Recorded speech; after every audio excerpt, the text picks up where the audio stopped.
आता मी ऊसाच्या कांड्या मोजतोय. 1 2 3 4 5 6 7 8 9 10 11 12 13 14 15 16 17 18 19 20 21 22 23 24 25 26 27 28 29 30 31 32 33 34 35 36 37 38 39 40 41 42 43 44 45 46 ही 47वी.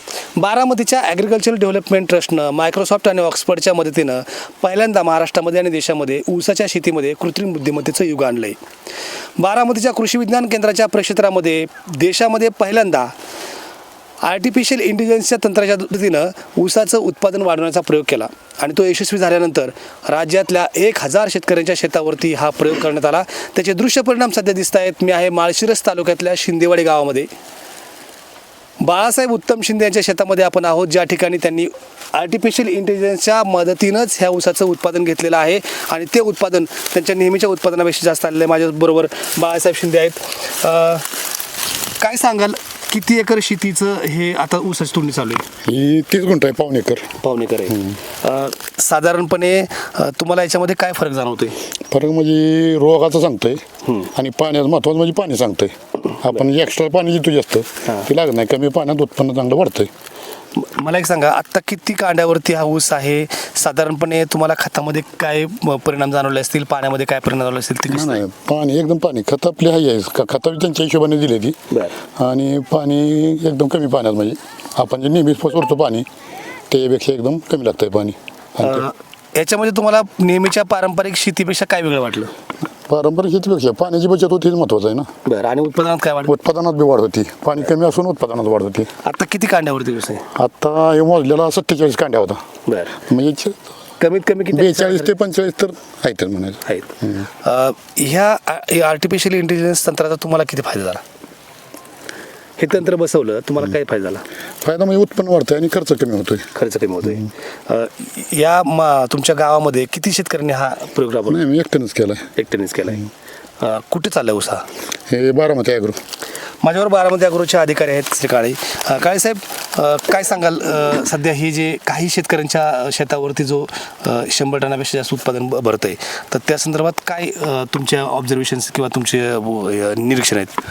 गेले 2 वर्ष बारामती ॲग्रिकल्चरल डेव्हलपमेंट ट्रस्टने सुरुवातीला हे तंत्रज्ञान आणलं आणि त्यामध्ये आमचे मार्गदर्शक आदरणीय राजेंद्रदादा पवार, चेअरमन बारामती ॲग्रो, यांच्या मार्गदर्शनाखाली आम्ही पायलट प्रोजेक्टमध्ये 200 शेतकऱ्यांना हे तंत्रज्ञान दिलं. त्यामध्ये आता त्यातीलच हा एक शिंद्यांचा प्लॉट आता तुटतोय. त्यांचं अपेक्षित उत्पन्न एकरी 100 टनाच्या आसपास जाईल.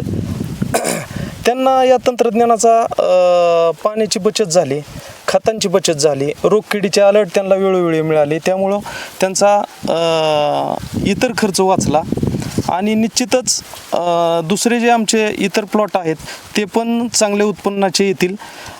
यासाठी आमचे आदरणीय चेअरमन दादांनी या तंत्रज्ञानाचा प्रचार व प्रसार करण्यासाठी जवळपास 400 गावातून आम्ही लोकांशी जनसंवाद साधला व त्याच माध्यमातून आता येणाऱ्या अडसालीला साधारण 700 शेतकऱ्यांनी 1400 एकरावर हा आम्ही आता प्रकल्प राबवत आहोत. साधारणपणे एका बेटामध्ये, ह्या शिंदेच्या शेतामध्ये एका बेटामध्ये 10 ते 12 फुटवे आहेत ऊसाला. हे एक बेट आहे.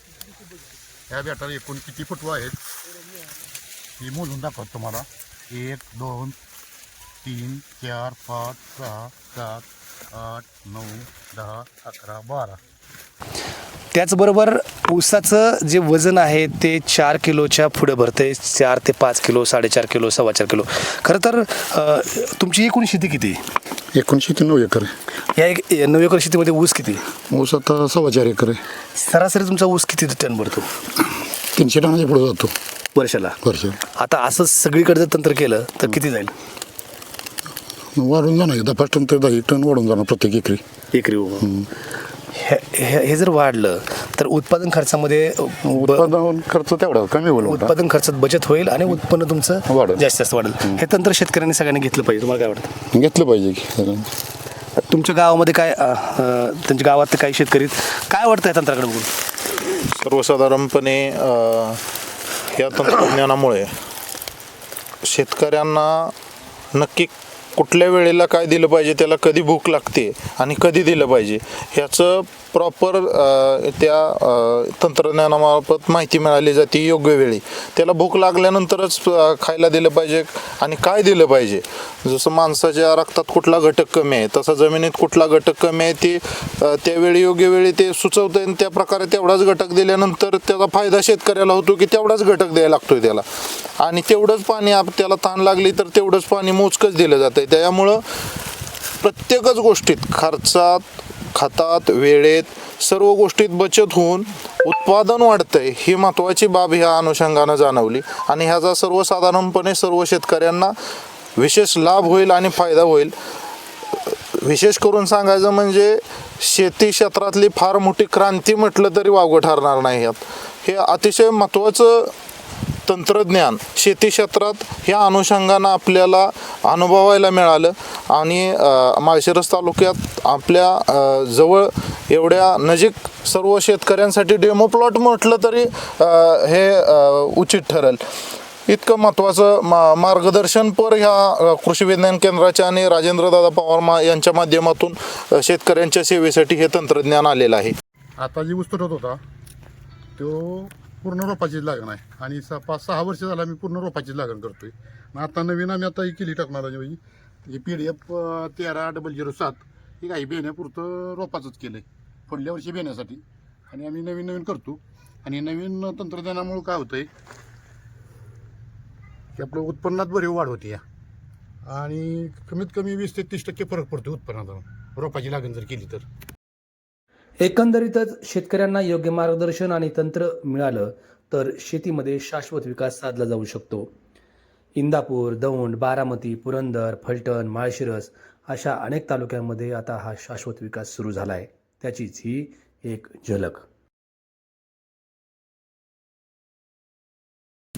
बारामतीच्या कृषी विज्ञान केंद्रानं राज्यभरातील शेतकऱ्यांच्या म्हणजे 1000हून अधिक शेतकऱ्यांच्या आणि आता 10,000हून अधिक शेतकऱ्यांच्या शेतावरती नव्यानं पुन्हा हा प्रयोग राबवला जातो. आता याला प्रयोग म्हणण्यापेक्षा ही शेतीचं एक नवतंत्र आहे आणि ते शेतीचं उत्पादन खर्च कमी करून उत्पन्न वाढवण्यासाठी अतिशय मदतीचं ठरत आहे.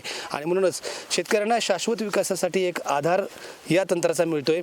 खरं तर हे कृत्रिम बुद्धिमत्तेचं युग जसं कॉर्पोरेट क्षेत्रामध्ये आहे तसंच ते शेतीतही आलं पाहिजे हा विचार आणि हा एक प्रमुख ध्यास घेऊन राजेंद्र पवारांच्या माध्यमातून ॲग्रिकल्चर डेव्हलपमेंट ट्रस्ट असेल, कृषी विज्ञान केंद्र असेल पुढे जात आहे. आणि या माध्यमातून राज्यातील शेतकऱ्यांच्या शेतावरती एक नवा समृद्धीचा मृदुगंध फुलतोय. खरं तर शेतीच्या आणि शेतकऱ्यांच्या आयुष्यामध्ये सगळ्यात चांगले दिवस आणण्यासाठी ज्या ज्या गोष्टी करायला हव्यात त्या गेल्या 50 वर्षापासून ट्रस्ट करते आणि त्याच ट्रस्टच्या विश्वासावरती शेतकऱ्यांनी केलेला हा प्रयोग यशस्वी झाल्याचं पाहायला मिळतंय.